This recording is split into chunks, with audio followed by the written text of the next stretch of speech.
হঠাৎ একদিন গভীর রাত্রে টুনি পাখি বাইক নিয়ে বাড়ি ফিরছিল। তখন তার হঠাৎ করে বাইকে তেল শেষ হয়ে যায়। তখন সেখানে একটা মহিলা চলে আসে এবং সে এসে বলতে লাগে, কি হলো, বাইকে তেল শেষ হয়ে গেছে?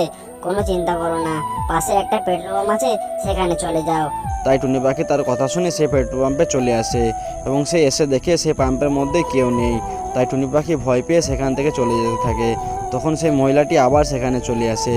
তারপর সে বলতে লাগে, কি হলো, তেল পাওনি? তখন টুনি পাখি বলে, না, এখানে তো কেউ নেই, এখানে তো আমি কাউকেই দেখতে পাচ্ছি না।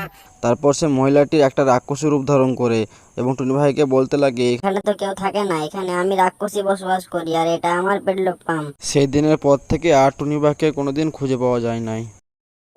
হঠাৎ একদিন গভীর রাত্রে টুনি পাখি বাইক নিয়ে বাড়ি ফিরছিল।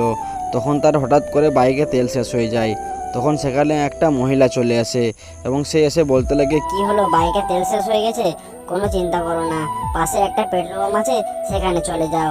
তাই টুনি পাখি তার কথা শুনে সে পেট্রোল পাম্পে চলে আসে এবং সে এসে দেখে সে পাম্পের মধ্যে কেউ নেই। তাই টুনি পাখি ভয় পেয়ে সেখান থেকে চলে যেতে থাকে। তখন সেই মহিলাটি আবার সেখানে চলে আসে। তারপর সে বলতে লাগে, কি হলো, তেল পাওনি? তখন টুনি পাখি বলে, না, এখানে তো কেউ নেই, এখানে তো আমি কাউকেই দেখতে পাচ্ছি না।